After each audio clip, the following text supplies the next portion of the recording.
started.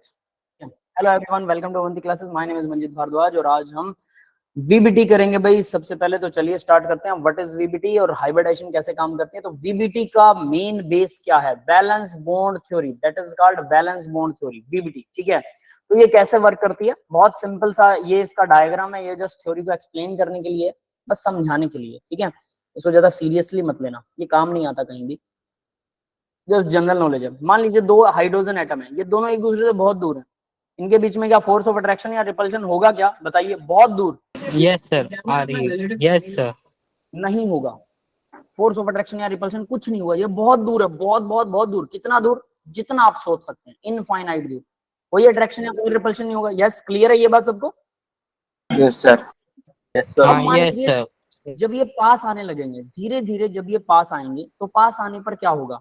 इनके बीच में force of attraction या रिपल्शन आना शुरू होगा। तो अट्रैक्शन कौन सा आएगा? रिपल्शन कौन सा आएगा? तो देखो, ये इलेक्ट्रॉन है हाइड्रोजन का, suppose here it is the electron, और ये दूसरा इलेक्ट्रॉन है इस हाइड्रोजन का। ठीक है, तो ये दोनों इलेक्ट्रॉन क्या करेंगे? एक दूसरे को रिपेल करेंगे। ठीक है, ये दोनों न्यूक्लियस क्या करेंगे? ये मान लो ये दोनों न्यूक्लियस है, ये दोनों एक दूसरे को रिपेल करेंगे। न्यूक्लियस न्यूक्लियस को रिपेल करेगा, इलेक्ट्रॉन इलेक्ट्रॉन को रिपेल करेगा, है ना। ये रेड लाइन जो है वो रिपल्शन दिखाती है। और फिर देखो, ये इलेक्ट्रॉन इस न्यूक्लियस को अट्रैक्ट करेगा, ये खुद का इलेक्ट्रॉन इसका, ये इलेक्ट्रॉन भी इस न्यूक्लियस को अट्रैक्ट करेगा, ये भी खुद का। और यही न्यूक्लियस दूसरे इलेक्ट्रॉन को भी अट्रैक्ट करेगा, और इधर से ये वाला न्यूक्लियस इस इलेक्ट्रॉन को अट्रैक्ट करेगा। मतलब दो तरह की अट्रैक्शन और दो तरह की रिपल्शन फोर्सेज अराइज हो जाएंगी। रेड वाली जो है वो रिपेल कर रही है, और ग्रीन वाली जो है वो अट्रैक्शन फोर्सेज है। ये समझ में आया? Yes sir. अब इन दोनों में से वर्क कौन सी करेगी? बड़ी बात ये आती है, इन दोनों में से कौन सी फोर्स ऑफ अट्रैक्शन या रिपल्शन काम करेगी। तो देखो भाई, जैसे जैसे अब यहां पर मैंने एक ग्राफ बनाया, ये ग्राफ किस चीज का है? ये एनर्जी और इंटर न्यूक्लियर डिस्टेंस या बॉन्ड लेंथ का ग्राफ है। ठीक है, जब बॉन्ड लेंथ बहुत दूर थी, यहां पर थे हम, तो ना तो कोई अट्रैक्शन था ना रिपल्शन था। ठीक है, जैसे जैसे अब ये इंटरन्यूक्लियर डिस्टेंस का ये वाला पॉइंट है, ठीक है, ये है 0, यहाँ पर इंटरन्यूक्लियर डिस्टेंस 0 है। 0 होगा तो बहुत गड़बड़ हो जाएगी, क्योंकि एटम, दो एटम आपस में मिक्स हो जाएंगे और वो फिर रिपेल नहीं करेंगे। डेफिनेटली 0 तो नहीं हो सकता, बॉन्ड बनने के लिए थोड़ा बहुत तो दूर रहते ही है ना। तो होगा क्या, जब ये एटम पास आएंगे, दो एटम आपस में पास आएंगे तो इनके बीच में अट्रैक्शन फोर्सेज अराइज होती है, रिपल्शन नहीं होती। ये याद रख लेना, अट्रैक्शन फोर्सेज अराइज होंगी, रिपल्शन नहीं होंगी, और एक दूसरे के पास आना शुरू हो जाएंगे। जैसे जैसे जैसे जैसे ये पास आएंगे, एक हद आएगी कि यहाँ पर अट्रैक्शन सबसे ज्यादा होगी। इस पॉइंट पर एनर्जी डाउन होना शुरू हो जाएगी। क्यों होगी एनर्जी डाउन? ये सिस्टम की एनर्जी है, एनर्जी डाउन हो रही है। क्यों? जब भी अट्रैक्शन फोर्सेज अराइज होती हैं तो सिस्टम की एनर्जी डाउन होती है। ये यूनिवर्सल लॉ है, याद रख लेना। अट्रैक्शन फोर्सेज से सिस्टम की एनर्जी कम हो जाती है, और हर चीज अपने आप को स्टेबल करना चाहती है। सभी की सिस्टम की एनर्जी, सभी चीजें अपने आप को स्टेबल करने के लिए अपनी एनर्जी को कम करना चाहते हैं। तो यहाँ पर भी ऐसा ही है। तो ये एनर्जी कम हो गई और यहाँ बन गया बॉन्ड फॉर्मेशन, ये बन गया बॉन्ड। अगर इससे भी ज्यादा वो पास आ गए तो अब क्या होगा? अब सिस्टम की एनर्जी बढ़ना शुरू हो जाएगी। इंटरन्यूक्लियर डिस्टेंस कम हो रहा है, ये इंटरन्यूक्लियर डिस्टेंस था, ये कम हो गया, यहाँ आ गया, फिर और ऊपर, यहाँ आ गया, डिस्टेंस थोड़ा रह गया, और ऊपर और कम रह गया। जैसे जैसे एनर्जी भी बढ़ती जाएगी और डिस्टेंस कम रहता जाएगा, तो ये इनकी रिपल्शन फोर्सेज इंक्रीज हो जाएंगी। अब इलेक्ट्रॉन इलेक्ट्रॉन को, न्यूक्लियस न्यूक्लियस को रिपेल करना शुरू कर देगा, रिपल्शन फोर्सेज अराइज होगी, और जिसकी वजह से बॉन्ड जो है वो टूट जाएगा। एनर्जी इतनी आई हो जाएगी। बिग बैंग, जो यूनिवर्स का बिग बैंग हुआ था, याद है सबको? बिग बैंग, बड़ा धमाका हुआ था, यूनिवर्स का सारा मैटर था, वो ऐसे ही हुआ था। मैटर इतना पास आ गया कि रिपल्शन हो गई और बहुत एनर्जी बढ़ गई और बड़ा धमाका हो गया। That is big bang. Clear है भाई ये बात सबको? Yes sir. ठीक है, तो यहां तक ये है VBT का main base, valence bond theory. VBT main base यही है कि जब वो पास आते हैं तो अट्रैक्शन फोर्सेज अराइज होती है और एक लोएस्ट एनर्जी के ऊपर बॉन्ड बन जाता है, लोएस्ट एनर्जी पर बॉन्ड बनता है। उसके बाद में फिर एनर्जी अगर और ज्यादा पास आए तो एनर्जी बढ़ने लग जाएगी और सिस्टम का बॉन्ड टूट जाएगा। ये जनरल टॉक है, नथिंग स्पेशल, बट इस ग्राफ को याद कर लीजिए, कई बार बोर्ड के एग्जाम में, पेपर में आ जाता होता है। ठीक है, बस इतना ही है, सिंपल है। आई डोंट थिंक इसमें कुछ मंत्र पढ़ने वाली बात है ना। आगे बात आती है, अब हाइब्रिडाइजेशन की बात करते हैं। VBT के अंदर आती है हाइब्रिडाइजेशन। कैसे होती है हाइब्रिडाइजेशन? तो देखिए भाई, पहला केस मैंने दिखा रखा है। फर्स्ट थिंग, एस ऑर्बिटल के साथ ओवरलैपिंग करेगा, इसको बोलते हैं एस एस ओवरलैपिंग। दो एटम्स हैं, उसका एस ऑर्बिटल एक एटम का, दूसरे का भी एस ऑर्बिटल, दोनों एक दूसरे को ओवरलैप करेंगे, S s overlapping. Yes, clear है सबको? Yes sir. S sir S एक ओवरलैपिंग। रिपीट कर Yes, दो। sir. तो ये कैसे ओवरलैप कर सकते हैं? गोल है, कहीं से भी जुड़ जाए वैसा ही रहेगा ना जैसा दिखा रखा मैंने, किसी भी तरफ से जोड़ दो, ऐसे जोड़ दोगे तब भी ऐसा ही दिखेगा। ठीक है, यस सर, क्लियर।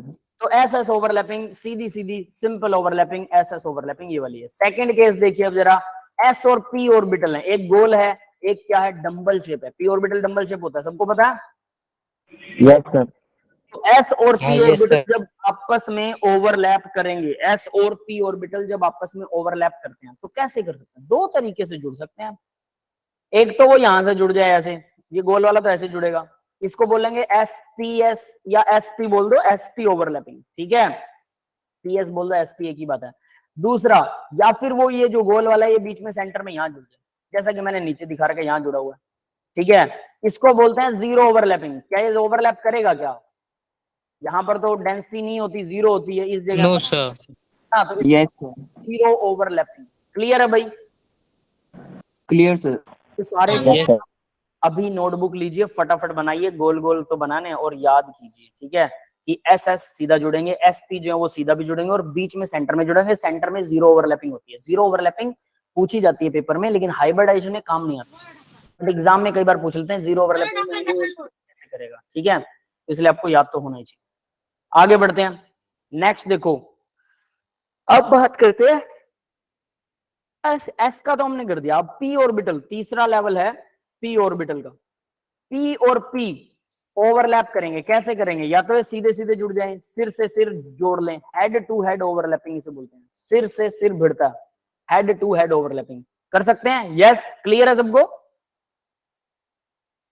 यस बेटा? Yes, sir. तो इसको बोलते हैं पी पी ओवरलैपिंग। या फिर ये साइडवेज ओवरलैपिंग कर सकते हैं, साइड से जो ओवरलैपिंग हो रही है देखो इससे। अब ये आपको लगेगा तो दूर है, ओवरलैप कैसे कर रहे हैं, इसको भी दिखाऊंगा। इसको बोलते हैं साइड ओवरलैपिंग। ठीक है, ऐसे जुड़ सकते हैं। ये वीक होती है, हेड टू हेड वाली स्ट्रॉन्ग है, क्योंकि उसकी ओवरलैपिंग का एरिया काफी ज्यादा होता है, ये वाला एरिया काफी ज्यादा जिसमें एक दूसरे में घुस गए, और इनका एरिया बहुत कम होता है। इनका एरिया कितना कम होता है वो भी बात करेंगे, पहले नीचे वाला देख लेते हैं। या फिर तीसरा भी मेथड है, ये ऐसे और ये ऐसे जुड़ जाए, ये समझ में आ रहा है? ये जीरो ओवरलैपिंग हो गया। यस, क्लियर है? Yes, sir. तो अब देखो ये साइडवेज ओवरलैपिंग कैसे होती है। तो ये तीनों ओवरलैपिंग आपने देख ली, ये तो हेड टू हेड ओवरलैपिंग है, ये साइडवेज ओवरलैपिंग है, साइड ओवरलैपिंग बोलते हैं इसको। तो ये एक्चुअल में ना पी ऑर्बिटल ऐसा नहीं होता, ऐसा होता है असलियत में, डम्बल शेप, डम्बल की शेप का, और वो ऐसा होता है, पी ऑर्बिटल ऐसा होता है। क्लियर है सबको? Yes sir. तो क्लियर, ये देखिए ये है ओवरलैपिंग का एरिया, ये वाला जिसको मैंने फिल कर दिया है ना, ये वाला एरिया ओवरलैप है। अब ये ओवरलैपिंग एरिया इतना कम होता है कि हम इसको, जो हेड टू हेड ओवरलैपिंग है वो काफी ज्यादा बड़े अमाउंट में होती है, इसके मुकाबले बहुत बड़े अमाउंट में होती है। इसका टोटल एरिया और इसका टोटल एरिया, ये दोनों को भी मिला लोगे तब भी इस एरिया से वो कम ही निकलता है। ठीक है, तो इस वजह से ये वाली स्ट्रॉन्ग ओवरलैपिंग है और वो वाली वीक है। ये समझ में आ गया? बट इसको ऐसे दिखा नहीं सकते, तो कैसे दिखाएं? क्योंकि इसमें फिर घिचमिच मच जाएगा, काफी सारा कचरा मच जाएगा। तो हम इसको थोड़ा पतला बना देते हैं, इसको भी पतला बना देते हैं, और इसको दूर से कहते हैं कि ये दोनों मिले हुए हैं, दूर से। वैसे आप इसे ऐसा भी बना सकते हैं, बट प्रॉब्लम ये है कि फिर दूसरे किसी को और को दिखाओगे तो फिर प्रॉब्लम आपको आ जाएगी। ठीक है, ये ऐसा भी दिखा सकते हैं इसको यूं करके। समझ में आ गया भाई? ऐसे। तो ये देखो ये वाली साइडवेज ओवरलैपिंग ऐसे होती है। ठीक है, बट प्रॉब्लम ये है कि फिर बाद में थोड़ा सा किसी दूसरे मॉलिक्यूल को दिखाएंगे तो प्रॉब्लम क्रिएट करेगा। तो इस वजह से सिंपली आप इसे ये समझ सकते हैं, साइडवेज ओवरलैपिंग ऐसे दिखाई देती है। आप ये 2 लाइनें मार दो, 3 मार दो, 4 लगा दो, ऐसे ऐसे कर दो, कोई दिक्कत नहीं है। ठीक है, ये 2 ऑर्बिटल आपस में ओवरलैप हो गए। यस, क्लियर है बेटा सबको? Yes sir. Yes sir. Yes, ये sir. वीक होती है, इसका मतलब समझ में आ गया? ये तो जीरो होती है और वो सबसे स्ट्रॉन्ग होती है जब हेड से हेड जुड़ता है। That is all. नेक्स्ट देखिए, अब बात आती है fourth type of overlapping. Fourth है डी और पी के बीच में। तो डी ऑर्बिटल में 4 लोब होते हैं, पता है सबको? Yes, sir. और पी ऑर्बिटल में 2 लोब होते हैं, दोनों ओवरलैप करेंगे। थोड़ा सा इसको बेंड होना पड़ेगा, पी ऑर्बिटल को डीपी ओवरलैपिंग बोलेंगे। इसे साइड से हो रही है डीपी ओवरलैपिंग और ये बेंड हो जाएगा और अगर ये बेंड होता है तो ये वीक बनेगी। क्लियर है? Yes, sir. ठीक है। हालांकि ये Yes, sir. पीपी ओवरलैपिंग जो हमने पीछे किया ना अभी अभी, ये वाली ओवरलैपिंग इससे ये स्ट्रॉन्ग है, क्योंकि इसका ये जो ओवरलैप एरिया और इसका ओवरलैप एरिया, क्योंकि ये बेंड हो गया ना तो ओवरलैपिंग थोड़ी सी ज्यादा हो गई इसकी, इस वजह से ये ओवरलैपिंग एरिया ज्यादा है और ये वाला कम है। तो ये डिपेंड करेगा भाई कि वो क्या कर रहा है, तो आप आगे आपको समझ में आ जाएगा। बट ओवरलैपिंग फिलहाल आपको डायग्राम याद करना है, ये भी वीक होती है। नेक्स्ट देखो हेड टू हेड ओवरलैपिंग, यही डी और पी वाले, ये डी है ये पी है, Yes, तो ये क्या कर सकते हैं, हेड टू हेड आमने सामने ऐसे जुड़ सकते हैं। ये ओवरलैपिंग एरिया काफी स्ट्रॉन्ग होता है, तो डीपी ओवरलैपिंग ये भी है और ये हेड टू हेड है और ये स्ट्रॉन्ग होगी। क्लियर है? yes, sir. ठीक है, तो बिल्कुल सिंपल सिंपल है, बस बना के देखिए आप लोग और याद कीजिए। याद होना बहुत जरूरी है, आज किया तो कल भूल जाओगे वरना। अब आगे देखो, एक पॉजिटिव ओवरलैप होता है, एक नेगेटिव ओवरलैप होता है। क्या मतलब है इस चीज का, पॉजिटिव और नेगेटिव? जब पॉजिटिव पॉजिटिव जुड़ते हैं ना तो उसको पॉजिटिव ओवरलैप बोलते हैं, और जब नेगेटिव पॉजिटिव जुड़ते हैं या नेगेटिव नेगेटिव जुड़ेंगे तब भी पॉजिटिव ओवरलैप है। सेम साइन रिपेल करते हैं, आप लोगों ने पढ़ा होगा फिजिक्स के अंदर कि सेम साइन जो एक दूसरे को रिपेल करते हैं। Yes, sir. Yes, sir. Yes, यहाँ पर sir. सेम साइन जब एक दूसरे को ओवरलैप करते हैं तो उसे पॉजिटिव माना जाता है, नेगेटिव नहीं माना जाता। बस ये उल्टा है फिजिक्स का थोड़ा सा, है ना। तो पॉजिटिव पॉजिटिव अगर ओवरलैप कर रहे हैं, जैसे एस एस तो सारा ही पॉजिटिव माना जाता है। क्यों? आपने स्क्रोडिंगर वेव इक्वेशन पढ़ी है ना, उसमें जब हमने एस ऑर्बिटल का वो बनाया था, एस ऑर्बिटल का वेव वाला, याद है? इंटरन्यूक्लियर डिस्टेंस था और यहाँ पर 4 pi r square something psi square की वैल्यू थी, है ना। तो वो जो था, वो फंक्शन जो था साई स्क्वायर का, वो यहाँ पर एस का तो सारा पॉजिटिव आता है, पी में क्या आता है, वो एक ऊपर आता है एक नीचे आता है, तो ऊपर वाला पॉजिटिव नीचे वाला नेगेटिव। तो पी में पॉजिटिव और नेगेटिव Negative. होते हैं, लेकिन एस में सिर्फ ऊपर ही रह जाता है। 2s बनाएंगे तो 2s भी वो ऐसे करके ऊपर ही रह जाएगा, 3s बनाएंगे तो वो भी ऊपर ही रह जाएगा, वो नीचे जाता ही नहीं है। तो एस जो है वो हमेशा पॉजिटिव होता है। ये समझ में आ गया? एस पॉजिटिव है और P Yes, sir. Positive negative दोनों है। क्लियर है? Clear, sir. तो एस के साथ जब पी पॉजिटिव के साथ जब पॉजिटिव हिस्सा जुड़ेगा तो हम उसको बोलेंगे पॉजिटिव ओवरलैप। क्लियर है? अगर एस के साथ यहां से पी जुड़ जाए तो ये नेगेटिव हो जाएगा, याद रख लेना। एस और पी पॉजिटिव नेगेटिव जुड़ेंगे तो नेगेटिव, उल्टे साइन जुड़ेंगे तो नेगेटिव है। अब देखो पी पी ओवरलैपिंग कैसे होती है, पी का पॉजिटिव और ऊपर वाला और नीचे वाला नेगेटिव, ये दोनों आपस में ओवरलैप करते हैं, देखो P P overlapping, sideways overlapping. ठीक है? क्लियर है Yes, सबको? sir. और वहां पर नेक्स्ट देखिए, जब पॉजिटिव नेगेटिव के साथ जुड़ता है एस और पी तो ये नेगेटिव ओवरलैप, और यहाँ पॉजिटिव नेगेटिव पी पी जुड़ रहे हैं, ये भी नेगेटिव ओवरलैप। क्लियर है भाई? Yes, sir. Yes, sir. एक और पॉजिटिव नेगेटिव आप कर सकते हो, ये पी ऑर्बिटल को हेड टू हेड ओवरलैपिंग करवाते हैं, तो ये पॉजिटिव और ये नेगेटिव हो तो ये नेगेटिव ओवरलैपिंग, अगर दोनों पॉजिटिव होते हैं पॉजिटिव ओवरलैपिंग। ठीक है? ऐसे करके तो वो भी कर सकते हो। तो ये पॉजिटिव और नेगेटिव ओवरलैप भी आपको याद होनी चाहिए, बिल्कुल सिंपल है, आसान से हैं, एक बार बनाइए और याद कीजिए, याद हो जाएंगे। बिल्कुल सिंपल चीज है, नथिंग स्पेशल इन दिस। आगे बढ़ते हैं बेटा। तो इन्हीं ओवरलैपिंग के बेस पर अब हम सिग्मा बॉन्ड और पाई बॉन्ड को डिफाइन करेंगे। सिग्मा बॉन्ड क्या होता है, कैसे वर्क करता है सिग्मा बॉन्ड, पाई बॉन्ड क्या होता है और कैसे वर्क करता है, इसी को अब हम डिफाइन करने वाले हैं। ठीक है? तो सिग्मा बॉन्ड देखिए क्या होगा, extent of overlapping is more, हमें पता है हेड टू हेड ओवरलैपिंग से जो बनता है, ठीक है, वो होता है सिग्मा बॉन्ड। अब ये याद रख लेना। तो ये एस एस सिग्मा बॉन्ड बन गया, एस और पी का सिग्मा बॉन्ड बन गया, पी और पी का सिग्मा बॉन्ड बन गया। यस, क्लियर है भाई? Yes, sir. Yes, sir. P और डी का भी सिग्मा बॉन्ड होता है, पी और डी का, लेकिन वो हम दिखाएंगे नहीं, उसकी जरूरत भी नहीं है। ठीक है? वो आपके सिलेबस में नहीं आता है, वो कहीं कहीं एग्जाम्पल आता है, वहां आपको डायरेक्ट समझ में आ जाएगा।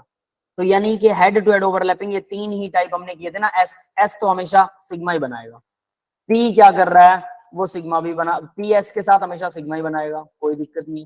पी पी सिग्मा भी बना सकता है और पाई भी बना सकता है। यहाँ सिग्मा बॉन्ड की बात चल रही, तो पी पी ये हेड टू हेड ओवरलैपिंग हो रही है, ये सिग्मा बॉन्ड बन गया।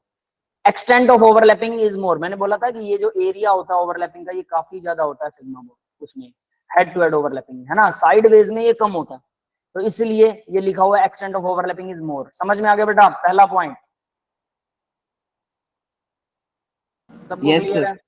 दूसरा ये हेड टू हेड ओवरलैपिंग होती है, ये भी हम डिस्कस कर चुके हैं, हेड टू हेड ओवरलैपिंग है। तीसरा स्ट्रॉन्ग होता है, तो ये भी पता है स्ट्रॉन्ग है, अभी ओवरलैपिंग Yes, हो sir. जाता होगा। चौथा किसके बीच में हो सकता है? S S S P P P, इन्हीं के बीच, एस एस के बीच में, एस पी और पीपी के बीच में हो सकती है। ठीक है, हेड टू हेड ओवरलैप, ये ऊपर वालों के लिए लिखा हुआ। ठीक है, पांचवा point, always first overlapping of any two atom form sigma bond. जब भी दो एटम आपस में जुड़ेंगे तो आपको लगता है वो साइड में से जुड़ेंगे? मान लो कि हम ये कहें कि पी ऑर्बिटल ये एक है, ये दूसरा पी ऑर्बिटल है, दोनों साइड से ओवरलैपिंग करते हैं, इसको हम दूर बना देते हैं। ठीक है, ताकि समझ में आए, साइड से ओवरलैपिंग करते हैं। तो दो एटम्स, इनका ही न्यूक्लियस है, पहले साइड से ओवरलैपिंग करना पसंद करेंगे या ये यूं ओवरलैपिंग करना पसंद करेंगे कि भाई आप हेड टू हेड ओवरलैपिंग करते हैं, ऐसे वाली जिसमें एक्सटेंट ज्यादा है? हमेशा पहला बॉन्ड बनाएंगे तो सिग्मा बॉन्ड ही बनाएंगे। Yes, sir. Strong होता है। Yes, sir. वो साइड से ओवरलैपिंग नहीं करेंगे, वो हेड टू हेड ओवरलैपिंग करेंगे। तो पहला बॉन्ड जब भी बनता है, ऑलवेज फर्स्ट ओवरलैपिंग या पहला बॉन्ड बना लो ऑफ एनी टू एटम, किसी भी दो एटम का, फॉर्म सिग्मा बॉन्ड, हमेशा सिग्मा बॉन्ड ही बनेगा। फर्स्ट टू ओवरलैपिंग से, यानी फर्स्ट ओवरलैपिंग हमेशा सिग्मा बॉन्ड ही बनाएगी, चाहे वो पी ऑर्बिटल हो, चाहे एस एस तो हमेशा सिग्मा बनाते हैं, एसपी वो भी सिग्मा ही बनाते हैं, पीपी ऑर्बिटल हैं जो सिग्मा नहीं पाई बॉन्ड भी बनाते हैं, बट यहाँ पर पीपी ऑर्बिटल सिग्मा बॉन्ड ही बनाएगा पहला अगर जुड़ रहा है। इसके बाद जब दूसरा बॉन्ड जुड़ता है तो देखो दूसरे बॉन्ड में प्रॉब्लम आती है। दूसरा बॉन्ड एस ऑर्बिटल तो यहीं रह गया, ये एस यहीं रह गया, इनकी तो दूर हो गए, तो बचेगा क्या? पी ऑर्बिटल्स होते हैं, वो पी ऑर्बिटल ऐसे होते हैं, एक पी ऐसा एक पी ऐसा, और इसका पी ऐसा होता है और ये दूसरा ऐसा होता है, तो ये ओवरलैप करते हैं साइड से। हम इसको कैसे दिखाते हैं? जो दूसरे दो पी ऑर्बिटल और रह गए, ये एक्स एक्सिस है तो ये वाई एक्सिस है, एक जेड एक्सिस वाला भी रह जाता है ना? तो देखो क्या होगा, ये वाई एक्सिस, ये ओवरलैप करते हैं साइड से। अब ये इनको तो साइड से ही करेंगे, अगर ये हेड टू हेड करके तो ये वाला बॉन्ड तोड़ देंगे ये। Yes Yes, sir. इसका मतलब साइड से जो ओवरलैपिंग होती है वो पाई बॉन्ड बनाएगी, और वो कब होगी? जब सिग्मा बॉन्ड बन जाएगा। सिग्मा बॉन्ड को ऐसे रिप्रेजेंट करते हैं बेटा, ये सिग्मा बॉन्ड है। जब सिग्मा बॉन्ड बन जाएगा उसके बाद में मॉलिक्यूल अगर दूसरा बॉन्ड बना रहा है, या एटम्स, दो एटम के बीच में दूसरा बॉन्ड बन रहा है, तो दूसरा बॉन्ड हमेशा पाई ही बनेगा। तीसरा बन रहा है वो भी पाई बनेगा। तीन से ज्यादा आपके सिलेबस में नहीं है, वैसे 5 बॉन्ड भी दो एटम्स के बीच में बन सकते हैं। तो पहला सिग्मा, दूसरा पाई, तीसरा पाई, चौथा डेल्टा, पांचवा ओमेगा। क्लियर है? ऐसे बनते हैं बॉन्ड। चौथा और पांचवा आपके सिलेबस में नहीं है, तो need not to focus on them, need not to क्या बोलते हैं, स्ट्रेस ऑन देम। ठीक है, स्ट्रेस लेने की जरूरत नहीं है। सिर्फ 3 ही बॉन्ड है, दो एटम्स के बीच में 3 ही बॉन्ड बन सकते हैं, मैक्सिमम 3, और उनमें पहला बॉन्ड सिग्मा होगा और बाकी के दोनों क्या होंगे? पाई। यस, याद रहेगा ये सबको? Yes, sir. तो कार्बन कार्बन के बीच में अगर 3 बॉन्ड हैं तो 3 ही बन सकते हैं मैक्सिमम आपके सिलेबस के हिसाब से। तो पहला बॉन्ड, एक बॉन्ड सिग्मा होगा और बाकी के दोनों क्या होंगे? ये पाई बॉन्ड होंगे। Pi bond. बस ठीक है। तो भाई क्योंकि पहला हेड टू हेड ओवरलैपिंग ही होने वाली है और दूसरा वाला हेड टू हेड ओवरलैपिंग कर ही नहीं सकता, दूसरा बॉन्ड तो पाई बनेगा। तो ये है 5वीं लाइन का मीनिंग। समझ में आ गया 5वीं लाइन का मीनिंग सभी को? Yes, sir. Yes, sir. 6th point देखिए, 6 क्या कहता है? Electron revolve in between internuclear axis. तो हेड टू हेड ओवरलैपिंग हुई है, तो ये दोनों इलेक्ट्रॉन शेयर करके यहाँ बॉन्ड बना, तो ये इलेक्ट्रॉन इन्हीं दोनों के बीच में यहीं घूमते नजर आएंगे। Yes, Yes, sir. तो इसको बोलते हैं internuclear axis. Electron internuclear axis के बीच में ही घूमेंगे, इन बिटवीन इंटरन्यूक्लियर एक्सिस, दो एटम्स की एक्सिस के बीच में। Free rotation is allowed. इसका क्या मतलब है? अब यहाँ देखिए, ये एक एटम है, ये न्यूक्लियस है, ये न्यूक्लियस है। अगर ये न्यूक्लियस ऐसे घूम रहा है और ये न्यूक्लियस भी ऐसे घूम रहा है, अगर मैं इसको घुमा दूं पूरे एटम को, तो ये दो इलेक्ट्रॉन्स है ना, ये ऐसे तो है नहीं कि रस्सी है जो मुड़ जाएगी, बल खा जाएगी। ये तो इलेक्ट्रॉन है और ये भी घूम रहे हैं, तो मैं इसको ऐसे करके घुमा सकता हूँ एटम को? बिल्कुल घुमा सकता हूँ, बस दूर Yes, खींचूंगा, दूर खींचूंगा, उसमें जोर लगेगा, बॉन्ड तोड़ना पड़ेगा दूर खींचने। बट ऐसे ऐसे पड़े पड़े तो घुमा ही सकता हूँ, कोई दिक्कत नहीं, घूमता रहेगा। Free flow, rotation is allowed. समझ में आ गया? Yes, sir. Yes, sir. अब इसी का दूसरा फॉर्म करते हैं। अब मान लो कि सिग्मा बॉन्ड तो बन गया, अब दूसरा बॉन्ड हमें पता है, दूसरा तो पाई बनेगा, पहला सिग्मा बन गया, तो ये पाई बॉन्ड मतलब दूसरा पी ऑर्बिटल होगा जो दूसरा साइड से ओवरलैप करेगा। अब बताओ, पाई बॉन्ड बनने के बाद अब क्या रोटेशन कर सकते हो इसको? ऐसे No, sir. रोटेशन करेंगे तो पाई बॉन्ड टूट जाएगा। तो रोटेशन हाँ, yes, sir. Rotation is prohibited, prohibit होती है, रोटेशन नहीं होती। किसके बीच में?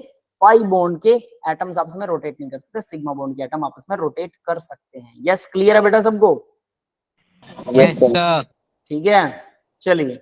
तो यहां से अब आपको ये समझ में आ गया होगा तो रोटेशन क्यों फ्री बोला गया है सिग्मा बॉन्ड के लिए, क्योंकि पाई में वो नहीं होती है। तो ये 7 पॉइंट समझ में आए सबको। स्ट्रॉन्गर बॉन्ड होता है, एक्सटेंट ऑफ ओवरलैपिंग ज्यादा होता है, हेड टू हेड ओवरलैपिंग होती है, एसएस एसपी पीपी ऑर्बिटल कर सकते हैं, और ऑलवेज पहला बॉन्ड हमेशा सिग्मा होता है, बाकी के सारे पाई होते हैं। 3 ही बॉन्ड बनते हैं इलेक्ट्रॉन्स के बीच में, इंटरन्यूक्लियर एक्सिस के बीच में इलेक्ट्रॉन घूमते हैं, फ्री रोटेशन अलाउड होती है। ठीक है, नेक्स्ट करते हैं अब जरा पाई बॉन्ड। अब पाई बॉन्ड के लिए देखिए क्या होता है भाई, पी पी कर सकते हैं, बिल्कुल कर सकते हैं, साइड से ओवरलैप। डी और पी कर सकते हैं, डी और पी भी साइड से ओवरलैप कर सकते हैं। ये डी पी और डी पाई पी पाई बॉन्ड बनाएगा, पाई बॉन्ड बनाएगा डी ऑर्बिटल, पी बॉन्ड भी पाई बना रहा है तो डी पाई पी पाई बॉन्ड बोलेंगे इसे। क्लियर है, डी पाई पी पाई। Yes. तो पीपी ऑर्बिटल कर सकते हैं, डीपी ऑर्बिटल कर सकते हैं, साइड ओवरलैपिंग कर रहे हैं ये। It is always formed after formation of sigma bond. सबसे पहले कम से कम इनके बीच में कोई ना कोई सिग्मा बॉन्ड बन रहा है, कोई ना कोई सिग्मा बॉन्ड बनने के बाद में ही पाई बॉन्ड बनेगा, वरना नहीं बनेगा। ये हम डिस्कस कर चुके हैं। यस, क्लियर है ये point? Clear, sir. Yes, sir. Yes, sir. है ना? ठीक है, अब देखिए नेक्स्ट, बाकी के सारे पॉइंट आएंगे वैसे के वैसे ही। ठीक है, जितने भी पीछे पॉइंट थे सारे के सारे पॉइंट्स रिवर्स कर दो बस, और कुछ नहीं है, मैं उसी को रिवर्स कर देता हूं। ठीक है, एक्सटेंट ऑफ ओवरलैपिंग लेस होता है, head to head overlapping sideways होती है, वीक होता है। Weak. ठीक है, किसके बीच में बनता है वो पॉइंट मैंने बता दिया, पीपी और डीपी के बीच में बनता है। Always first overlap sigma bond होता है, फर्स्ट के बाद जितने भी ओवरलैप होते हैं सब Oh, पाई pi. बॉन्ड होते हैं। Pi. Pi. और इंटरन्यूक्लियर एक्सिस में इलेक्ट्रॉन नहीं घूमते, इस पॉइंट को एक्सप्लेन करूंगा ये क्या है। और फ्री रोटेशन हम एक्सप्लेन कर चुके हैं, है ना, उसमें होती है, इसमें होती है, उसमें नहीं होती। देखो अभी इंटरन्यूक्लियर एक्सिस के अलावा इलेक्ट्रॉन कहीं और होते हैं, कैसे होते हैं अब वो जरा देखना। ठीक है, वो बहुत इंपॉर्टेंट पॉइंट है। तो पहला सिग्मा बन गया, बाद में बन जाता है पाई। तो देखो इंटरन्यूक्लियर एक्सिस के अलावा कहाँ होते हैं वो इलेक्ट्रॉन्स, तो देखो ध्यान देना, ये कुछ ऐसा होता है डंबल शेप, ये दूसरा डंबल शेप मैं बनाऊं तो कुछ ऐसा होता है। अगर इन दोनों डंबल शेप्स के ये न्यूक्लियस, ये वाले न्यूक्लियस इनको यहीं रख दूं, अब मैं ये करूं कि भाई इसका कुछ इस तरह का स्ट्रक्चर हो जाएगा, कुछ ऐसा हो जाएगा, ये समझ में आया? हाँ, yes, sir. ये वाला कुछ ऐसा हो जाएगा, देखो ये वाला, Yes, sir. नीचे वाला भी कुछ ऐसा हो जाएगा। ठीक है, ये समझ में आया? Yes, sir. तो सिंपली इसको क्या दिखाते हैं, ये न्यूक्लियस के ऊपर है इलेक्ट्रॉन क्लाउड, जो इलेक्ट्रॉन घूम रहे हैं, जो शेयर हुए थे, या फिर न्यूक्लियस के नीचे हैं, बीच में नहीं है, बीच में सिग्मा बॉन्ड होता है। क्लियर है? Yes, sir. ये बात समझ में आ गई ना? अब दूसरी चीज देखिए, तो इसको जनरली ऐसे भी दिखा दिया जाता है कि ऐसे करके और ऐसे, एक ऐसे और एक ऐसे, थोड़ा सा गैप बढ़ा देते हैं ये लोग, तो ये ऐसे भी दिखा देते हैं, या फिर इसको ऐसे दिखा देते हैं कि भाई ये यूं करके और यूं, यहां इलेक्ट्रॉन घूम रहे हैं और यहां इलेक्ट्रॉन घूम रहे हैं। ठीक है, ये इलेक्ट्रॉन ऊपर और नीचे घूम रहे हैं इस तरह से। ठीक है, बट बीच में कहीं नहीं घूम रहे। तो ये होता है इसको शो करने का तरीका कि इलेक्ट्रॉन्स कहाँ रिवॉल्व कर रहे हैं। ये समझ में आ गया सबको? Yes, sir. तो ये इंटरन्यूक्लियर एक्सिस में नहीं होते, अब आपको क्लियर हो गया होगा। अब देखिए यहाँ पर मैंने एक सिग्मा बॉन्ड बना रखा है, पी ऑर्बिटल के बीच में सिग्मा लिखा हुआ है, इलेक्ट्रॉन शेयर हो गए, दूसरा पाई बॉन्ड बना रखा है। ये 2 पाई बॉन्ड नहीं है, ये याद रख लेना, ये एक ही पाई बॉन्ड है, क्योंकि लोब 2 होते हैं पी ऑर्बिटल के, तो दोनों लोब शेयर हो रहे हैं, पाई बॉन्ड तो एक ही है, ये 2 नहीं है। यस, क्लियर है बेटा? Clear, sir. Sir. ठीक है, ठीक है, अब आगे बढ़ते हैं। अब देखो जरा, अब हाइब्रिडाइजेशन की बात करेंगे। तो ये तो थे सारे के सारे भाई एस और पी ऑर्बिटल में सिग्मा और पाई बॉन्ड, इनका सारा डिस्क्रिप्शन था सिग्मा पाई बॉन्ड का। अब हम हाइब्रिडाइजेशन की बात करने वाले हैं, जो कि वीबीटी का दूसरा कॉन्सेप्ट है। पहला कॉन्सेप्ट था overlapping, s s overlapping, PP overlapping, sigma bond, pi bond, उनके डिफरेंसेस भी आप लोग कर सकते हो। 7 पॉइंट है, सातों को एक को सीधा बाकी सबको उल्टा लिख सकते हैं इजीली। अब बात करते हैं हाइब्रिडाइजेशन, दूसरा कॉन्सेप्ट है वीबीटी के अंदर हाइब्रिडाइजेशन का। वो पहला डायग्राम जो सबसे पहला था मैंने बोला वो काम का नहीं है। हाइब्रिडाइजेशन के लिए एस और पी ऑर्बिटल की ओवरलैपिंग काम की है, और फिर हाइब्रिडाइजेशन वीबीटी के लिए 2 ही चीजें काम की। हाइब्रिडाइजेशन के बाद कुछ नहीं करना, वही स्ट्रक्चर दोबारा से लिखने वाला हूं जो वेस्पर थ्योरी में सारे के सारे आए थे, वही स्ट्रक्चर दोबारा से करेंगे, और कुछ नहीं है। फिर क्लियर है सभी को? Yes, sir. Clear.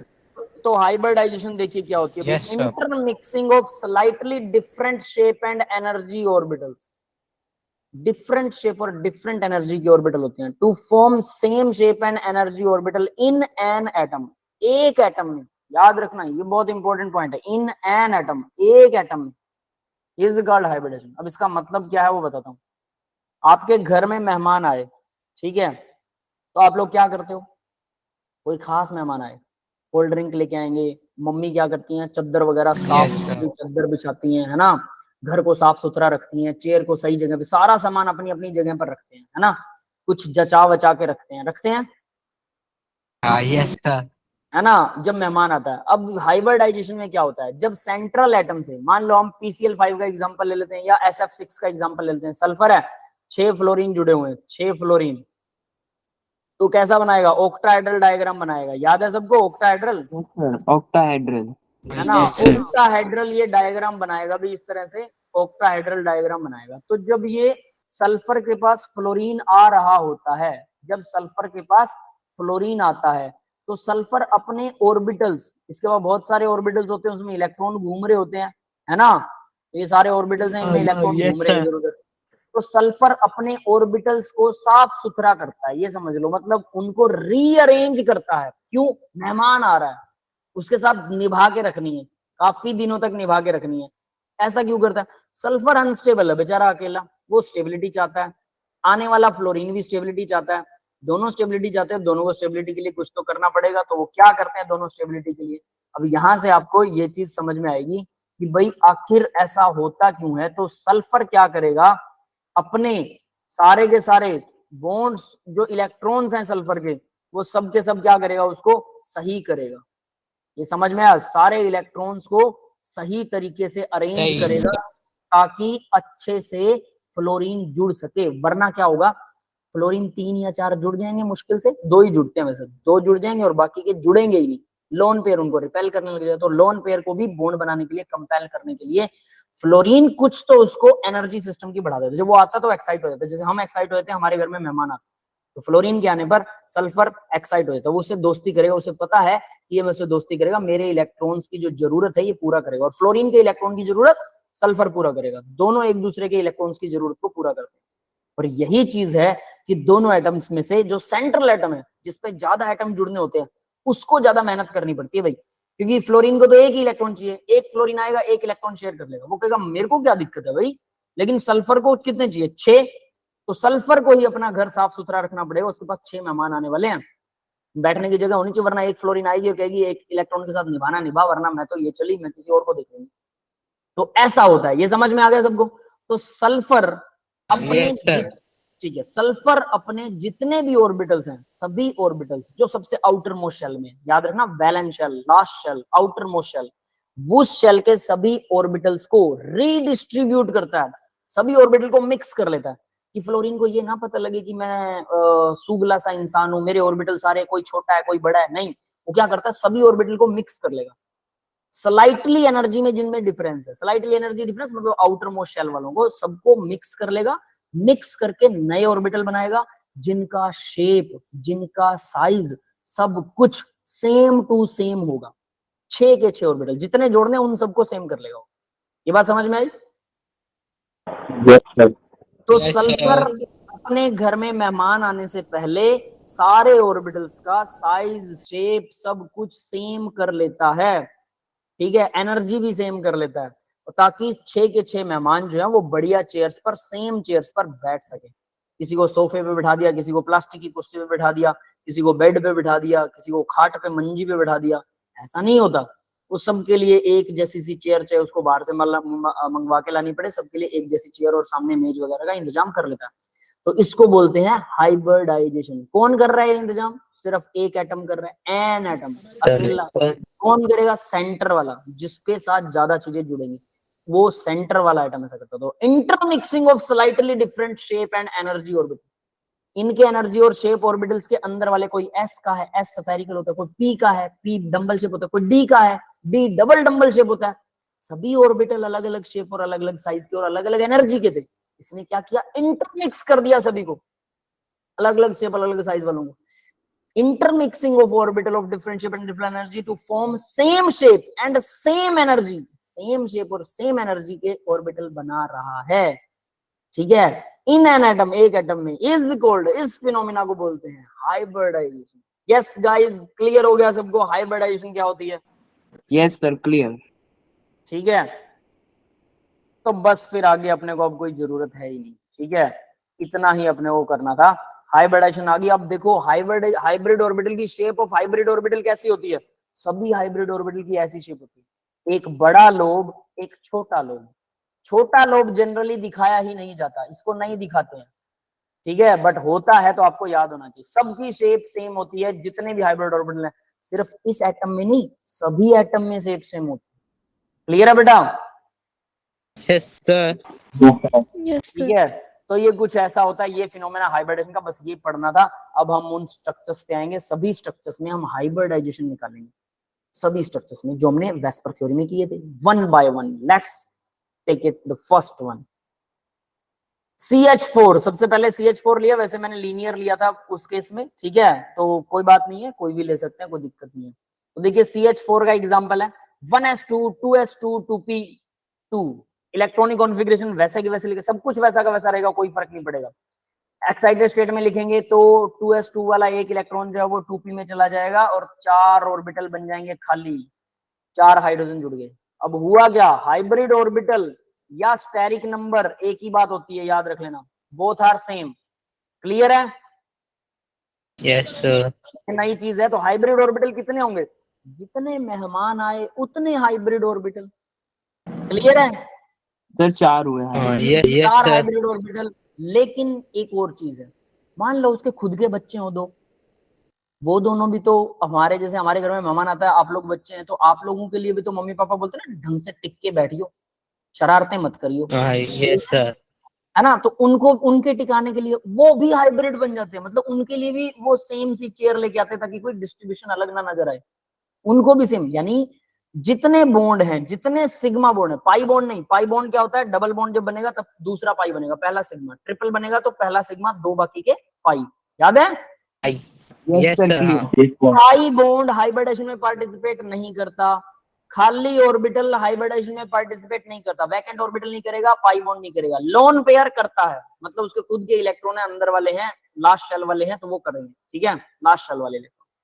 तो यहां देखिए, lone pair plus sigma bond को बोलते हैं स्टेरिक नंबर, इसी को बोलते हैं हाइब्रिड ऑर्बिटल का नंबर। तो हाइब्रिड ऑर्बिटल का नंबर निकालने के लिए स्टेरिक नंबर निकाला जाता है, lone pair plus sigma bond. Lone pair कितने हैं इसमें? इसमें कोई लोन पेयर नहीं है, सेकंड शेल पूरी की पूरी सही है, 0 लोन पेयर है। बॉन्ड कितने हैं? 4 हैं, 4 बॉन्ड है। स्टेरिक नंबर क्या हो गया? 4। हाइब्रिड ऑर्बिटल कितने होंगे? 4। कौन कौन से होंगे? एक तो S का था और 3 P के थे, यही है, देख लो, यही है, कहीं अलग नहीं है, Yes, बस sir. यही लिखना है आपको। यानी सारी वेस्पर थ्योरी में आपने ये जो चीजें लिखी हैं, उसमें लोन पेयर और सिग्मा बॉन्ड्स के ऑर्बिटल्स के नाम लिख दो, वही बन गया हाइब्रिडाइजेशन। तो हाइब्रिडाइजेशन कितनी होगी इसकी? sp3 is the hybridization. Yes guys, clear है बेटा सबको? Yes, sir. बस इतना ही एक्स्ट्रा है इसमें, यही पॉइंट एक्स्ट्रा हाइब्रिडेशन। इसमें एक स्टेरिक नंबर अलग से आ गया, वो आपको पता है, हाइब्रिड ऑर्बिटल को हाइब्रिड वो बोलते हैं, वो आप हाइब्रिडेशन से भी कैलकुलेट कर सकते हो स्टेरिक नंबर। कैसे? S का 1 है, P के 3 है, टोटल कितने हैं? 4 ऑर्बिटल हैं, 4 हाइब्रिड ऑर्बिटल हैं, 4 स्टेरिक नंबर है। ऑर्बिटल, हाइब्रिड ऑर्बिटल के बराबर स्टेरिक नंबर होता है और वही हाइब्रिडेशन होती है, बस उसमें ऑर्बिटल का नाम याद रखना। क्लियर है? Yes sir. सिंपल है, कुछ नहीं है, Yes, मुझे sir. लगता है इसमें कुछ खास है ना। अब बात करते हैं, इसके अंदर परसेंट करेक्टर भी निकालते होते हैं। अब एक चीज ध्यान रखना, इसके 4 ऑर्बिटल थे, 4 ऑर्बिटल मिक्स हो गए, मिक्स होके 4 नए बनेंगे। Yes, sir. तो एक ऑर्बिटल का नाम है sp3, दूसरे का वो भी sp3, तीसरे का वो भी sp3, चौथे का वो भी sp3। क्यों? क्योंकि चारों ऑर्बिटल्स में s का करेक्टर भी है और p का करेक्टर भी है, चारों में ना, क्योंकि चारों में 4 मिक्स हुए थे। ये बात समझ में आई? Yes, sir. तो हाँ, चारों yes, के sir. सेम नाम है, चारों जो है चुड़वा बन गए, 4 तिड़वा दुड़वा, है ना, डबल ट्रिपल टेट्रा ऐसे करके, तो ये 4 बन गए, चारों के चारों। और ये चारों ऑर्बिटल जो हैं वो सेम टू सेम होंगे, सब में, सबके नाम सेम होंगे, क्योंकि सारे ऑर्बिटल हाइब्रिड ऑर्बिटल सेम होते हैं, उनकी शेप तो ऐसी होती है सभी की, एक छोटा लोब एक बड़ा लोब, तो सबका नाम सेम होगा, शेप भी सेम होगी। अब इसमें करेक्टर की बात करते हैं भाई। हमें पता है 4 ऑर्बिटल्स में s का भी कुछ पार्ट होगा, जो चारों से 4 नए बनेंगे उनमें एक ऑर्बिटल sp3 मैंने उठा लिया। इसमें s भी कुछ है और p भी कुछ है। p का तो करेक्टर 3 गुना है s से, है ना? Yes, sir. Yes, यहाँ sir. परसेंट करेक्टर निकालते हैं, तो परसेंट करेक्टर निकालना बहुत आसान है। हाइब्रिडाइजेशन लिखिए sp3, टोटल काउंट कीजिए कितने ऑर्बिटल हैं, 3 p के 1 s का, टोटल 4 है, यानी स्टेरिक नंबर 4. लिखिए। बात 100 को स्टेरिक नंबर से डिवाइड कर दो, 100 बाय 4, 25% ईच। इसका मतलब s कितना है, 25%। p कितना है, 25 एक का है, 3 p है, 75%। 75. यस, क्लियर है बेटा सबको? Yes, Yes, sir. sir. ये परसेंट करेक्टर निकालने का तरीका है, ठीक है बस, और इसमें कुछ भी नहीं है। तो चलिए अब अगला आइटम, शेप कैसी रहेगी, टेट्राहेड्रल रहेगी, याद है ना? CH4 टेट्राहेड्रल मॉलिक्यूल बनाता Yes, है sir. है ना? Yes, sir. ज्योमेट्री और शेप वो सब कुछ सेम रहेगा, उसमें कोई डाउट नहीं है। बॉन्ड एंगल भी वही रहेगा, सब कुछ सेम रहेगा। बस क्या बदलेगा कुछ नहीं, बस एक नई चीज आ जाएगी, हाइब्रिडेशन। sp3 हाइब्रिडेशन है, s करेक्टर और p करेक्टर निकाल दो, बस बात। क्लियर है सबको? Clear, Yes, sir. sir. ठीक है, तो नेक्स्ट देखिए। अरे खत्म हो गया, ठीक है रुकिए। तो अब इसके बाद में आपको 4th VBT के बाद एक 5th, ठीक है 5वां एक और लेक्चर था। नेक्स्ट स्ट्रक्चर देखिए अब वो कौन सा बनेगा भाई, ठीक है? तो यहां पर हम नेक्स्ट स्ट्रक्चर अब बनाने वाले हैं, दैट इज BeH2, जो हमने सबसे पहले बनाया था, याद है? Yes, sir. है ना? तो वो सारे वाले सेम वाले वही सेम स्ट्रक्चर चलेंगे, मैंने आपको बताया था। तो इसमें देखो 1s2 2s2 एक्साइटेड स्टेट में लिखेंगे, 1s2 2s1 2px1 2py और 2pz में इसमें 0 0, ठीक है? 2 हाइड्रोजन जुड़ गए, खाली ऑर्बिटल हाइब्रिडेशन में पार्टिसिपेट नहीं करेगा, s और p पार्टिसिपेट करेंगे, हाइब्रिडेशन होगी sp, 2 ही ऑर्बिटल पार्टिसिपेट कर रहे हैं, स्टेरिक नंबर हो गया 2, लोन पेयर कोई नहीं है इसलिए steric number 2, lone pair 0, hybrid orbital 2। Clear है? Clear, Yes, sir. sir. जितने बॉन्ड बने उतने ही हाइब्रिड ऑर्बिटल हैं, प्लस लोन पेयर होते हैं, बस उसमें याद रखना। हाइब्रिड ऑर्बिटल 2 है और स्टेरिक नंबर क्या होगा, वो भी 2 ही होगा, क्योंकि lone pair plus sigma bond बनाते हैं स्टेरिक नंबर। यस, क्लियर है ना बेटा?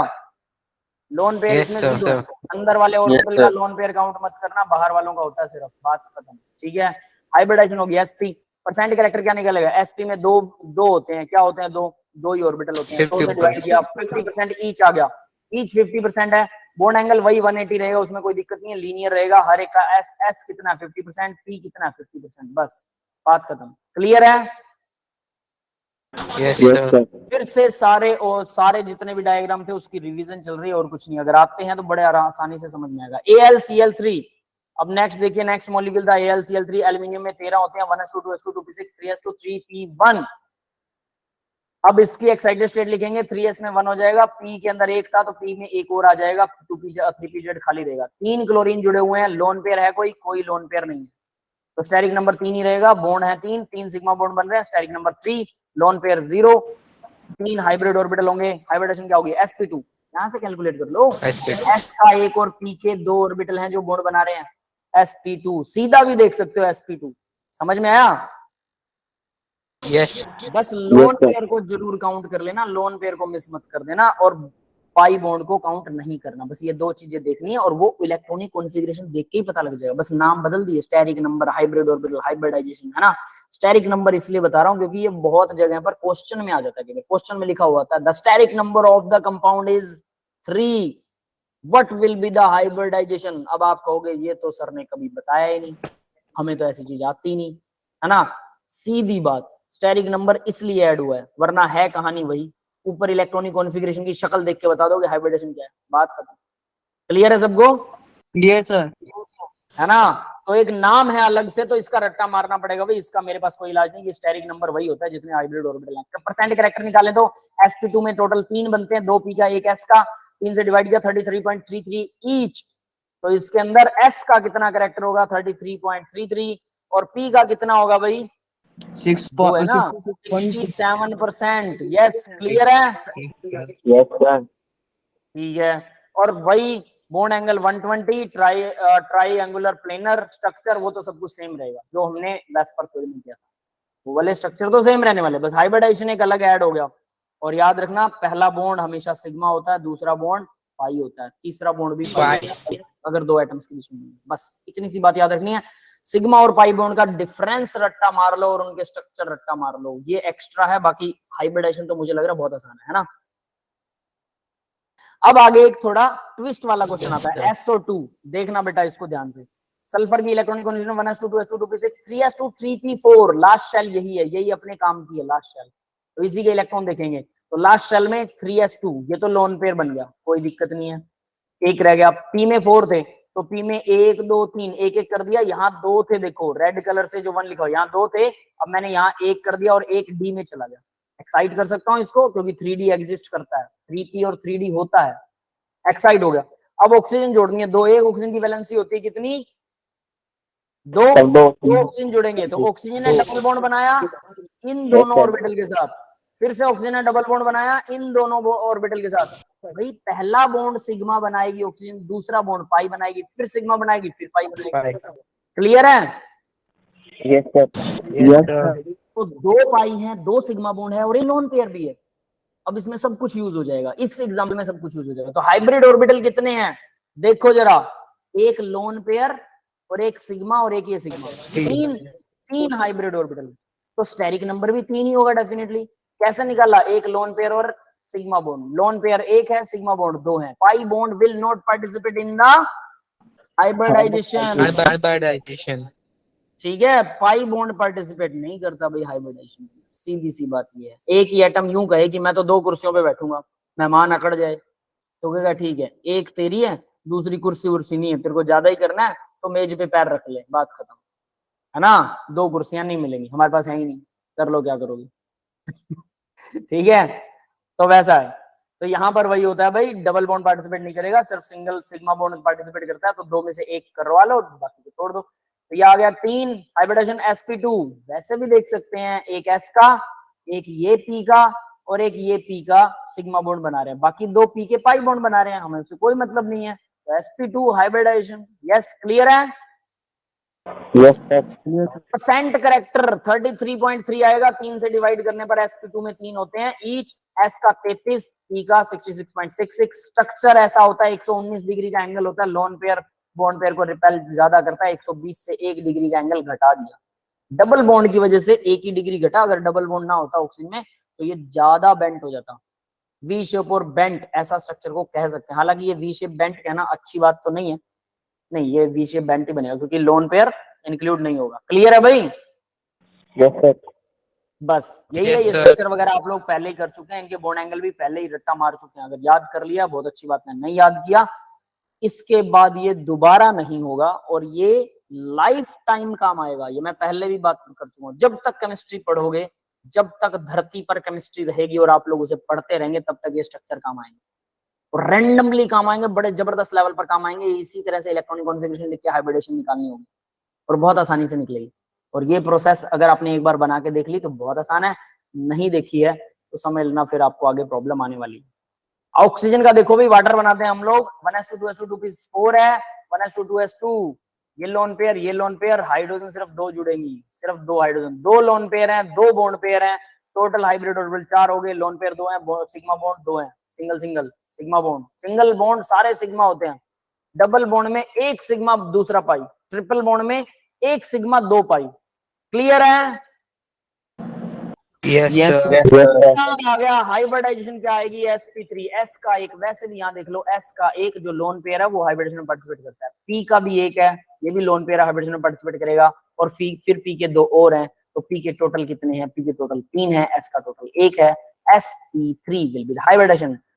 परसेंट करेक्टर निकालने दो, CH4 में भी sp3 निकल रही थी हाइब्रिडेशन, याद है ना, याद रख लेना। परसेंट करेक्टर सबसे पहला मॉलिक्यूल जो मैंने लिया था, परसेंट करेक्टर निकाले तो sp3 4 ऑर्बिटल से 100 को डिवाइड करेंगे 25 ईच, तो s का 25, p के तो 3 है, तो p का 75% है, एक ऑर्बिटल। स्ट्रक्चर कैसा आएगा, वाटर का स्ट्रक्चर तो देखो भाई, वाटर का जो है 2 लोन पेयर होते हैं, लेकिन एक्चुअल में इसकी शेप क्या होती है, टेट्राहेड्रल। ज्योमेट्री टेट्राहेड्रल है, डिस्टोर्टेड टेट्राहेड्रल, तो इसलिए ये टेट्राहेड्रल जैसा ही दिखाया गया, देखो ध्यान से, है ना। अब बड़ी बात, मैंने बोला था इनकी ऑर्बिटल की शेप कैसी होती है, एक बड़ा लोब एक छोटा लोब, एक बड़ा लोब एक छोटा लोब, यहाँ पर भी एक बड़ा लोब एक छोटा लोब, एक बड़ा लोब एक छोटा लोब, ऐसे कचरा मच जाता है, इसलिए बड़े लोब को ही दिखाते हैं। ये सिर्फ बड़े लोब दिखा सकते हो आप, और हाइड्रोजन को ऐसे गोल गोल दिखा सकते हो, कोई दिक्कत नहीं है, गोल हाइड्रोजन दिखा दो ऐसे जोड़ के, ऐसा दिखा सकते हो स्ट्रक्चर, कोई दिक्कत नहीं है, छोटे वाले लोब्स को दिखाने की जरूरत नहीं होती। ऐसा दिखाना चाहो ऐसा दिखा दो जो हमने पहले कर रखा है, कोई दिक्कत नहीं है। बॉन्ड एंगल 104.5 डिग्री होता है, वी शेप है, बेंट है, दैट्स इट। क्लियर है भाई, क्योंकि लोन पेयर यूज नहीं यस होंगे सर। तो बेंट या वी शेप ही बनेगा। आगे बढ़ते हैं, आसान है system. Yes sir. Yes sir. ठीक है, दैट्स इट। अमोनिया का स्ट्रक्चर जो है will do in the next class. Next class में अमोनिया का स्ट्रक्चर करेंगे, हाइब्रिडेशन निकाल लेंगे। वैसे एक लोन पेयर है और 3 बॉन्ड पेयर है, sp3 हाइब्रिडेशन नहीं है, s का 1 और p के 3 हाइब्रिडेशन। Yes, sir. और स्ट्रक्चर आप लोगों ने कर रखा है तो ये भी आप आसानी से कर सकते हो, बाकी के सारे स्ट्रक्चर बहुत जल्दी हम कर लेंगे। क्लियर है भाई, इतना ही कर रहा हूं ताकि आप Yes, sir. Practice Yes, sir. को इन्हीं स्ट्रक्चर को दोबारा से प्रैक्टिस कर सको, वरना मैं तीसरा लेक्चर भी अभी लगा सकता हूँ, इसमें कोई टाइम नहीं लगने वाला। ठीक है, Yes sir. That's all for the today's Yes, lecture sir. Guys. तो अभी मैं आपकी रिकॉर्डिंग ऑफ कर रहा हूँ और किसी को कोई डाउट है तो डाउट पूछ सकते हो।